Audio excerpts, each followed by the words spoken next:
Thank you so much, Rhonda, for that warm introduction.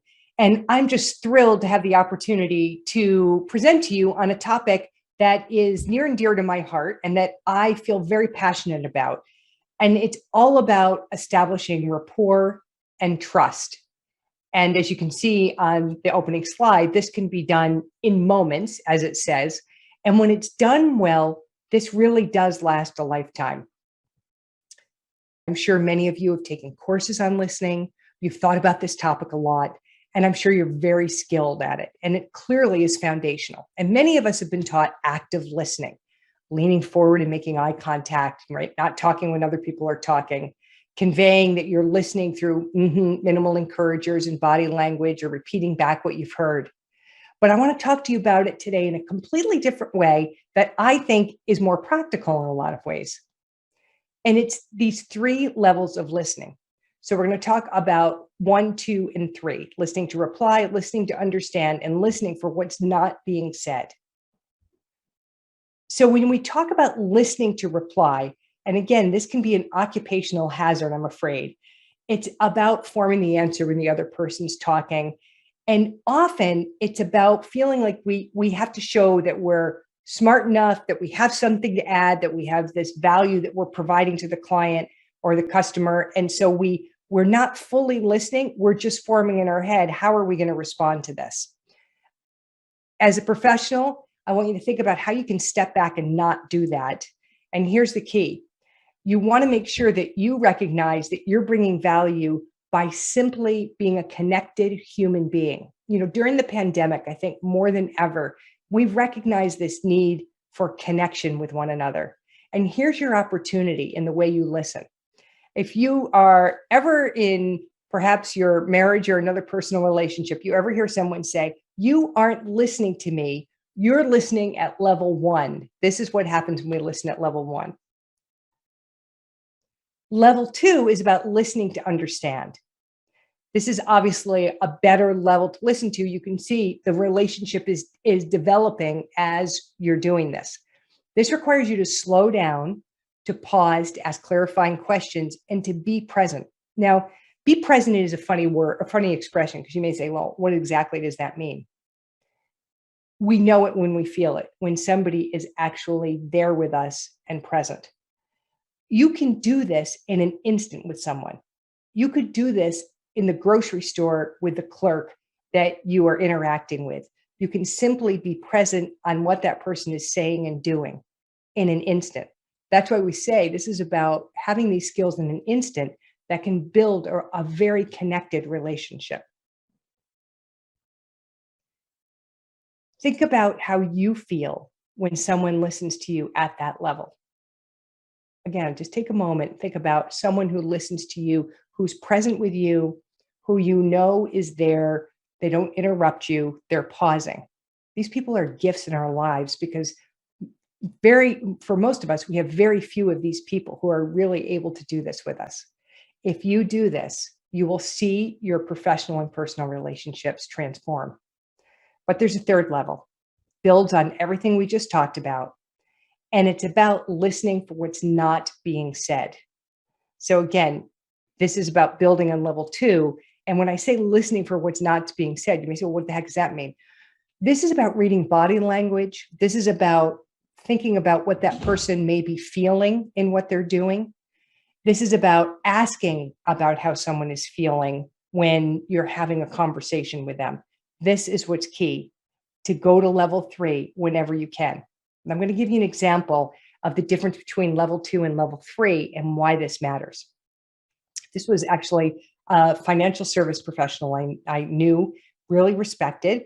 And I was sitting in on a team meeting that was happening with a client, with the client's permission for me to be there. I was observing. And it was clear to me that this advisor and the client had an excellent relationship. The client was older. The client was in her 70s. And the advisor knew the client's family and asked lots of questions about the kids. And as they were doing things, it was nice rapport going back and forth. And I was watching this, very impressed with what was happening.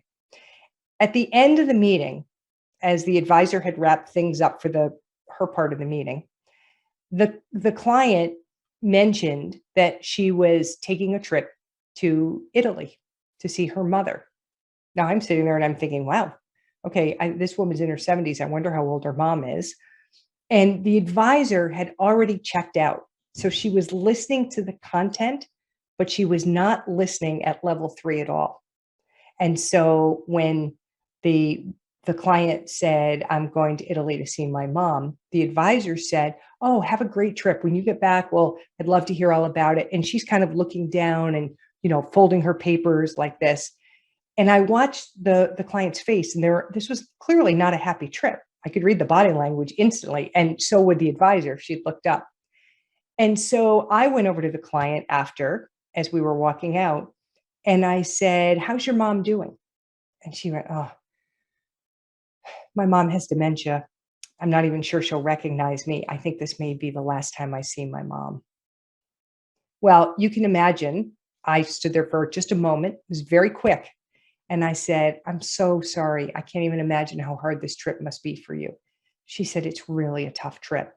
We probably had a 30-second to 1-minute interaction. It wasn't very long, but there was a connection made.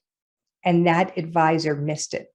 She missed that golden opportunity to pick up on that one thing that would have made a deeper connection. Now, that's a long term relationship. You may have long term relationships with clients, or you may have customers. That interaction that I just told you about could happen in a moment. You could be standing having a conversation with somebody, and they mention they're going to Italy to see their mom because it comes out. And if you're watching body language, you would have picked up on that. And you would have also probably thought, this is not a young woman I'm talking to. How old is her mother? And so by just asking a simple question of how is your mom doing, it made the connection. That's listening at level 3. Now, I want you to know I don't always do this well, but that just happened to be a moment where I was able to step in and do something that the advisor didn't do. Okay. Your goal is obviously to listen at level 3. So now, everything we do and everything that I like to teach, I want it to be practical. I want you to have an opportunity to put it into action right away. So I'm going to ask you to do 2 things, and you're going to get a key takeaway sheet after this, and you will see these in an exercise sheet that will have all these listed.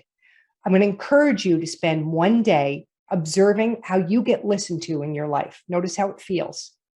And then I'm going to ask you to spend another day, just one day for each of these. Observe the level of listening that you do with people and notice people's responses based on how you listen. You can do this personally. You can do this with your clients and customers, whatever works for you. But watch the difference when you listen at different levels and how people respond to that. This is one of those things I try to practice a lot. And so again, I am aware when I am in the grocery store and I'm interacting with the grocery store clerk, or I'm in the dry cleaner or doing something, to really focus in on the person and watch the connection. And I know for me what it's meant is that I feel much more connected to the service providers who are in my world. Now imagine what it would mean to your business if you started listening at this level.